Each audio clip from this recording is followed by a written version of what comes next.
Now let's learn what is WPA, which is Wireless Equivalent Privacy. It is the oldest one and it can be easily broken. WPA uses the algorithm called RC4 encryption. In this algorithm, each packet is encrypted at the router or access point and then sent out into the air.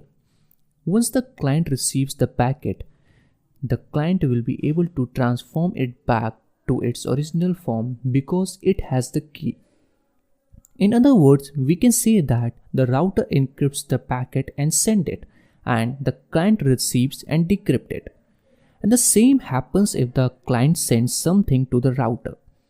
It will first encrypt the packet using a key and send it to the router, and the router will be able to decrypt it because it has the key. In this process, if a hacker captures the packet in the middle, then they will get the packet but they won't be able to see the content of the packet because they don't have the key. So each packet that is sent into air has a unique key stream. So the unique key stream is generated using a 24-bit initialization vector. An initialization vector is a random number that is sent into each packet in plain text form, which is not encrypted. If someone captures the packet, they will not be able to read the packet content because it is encrypted, but they can easily read the IV or initialization vector in plain text form. So the weakness with the IV is that it is sent in the plain text and it is very short, only 24-bit. So in a busy network, there will be a large number of packets sent in the air.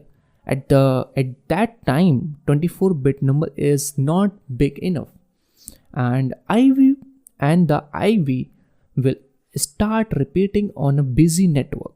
So the repeated IVs can be used to determine the key stream. So this makes WPA vulnerable to statistical attack. So to determine the key stream, we can use a tool called AirCrackNG. So this tool is used to determine the key stream. Once we have enough repeated IV, then it will also be able to crack WEP and give us the key to the network. So this is all about WEP. Thank you.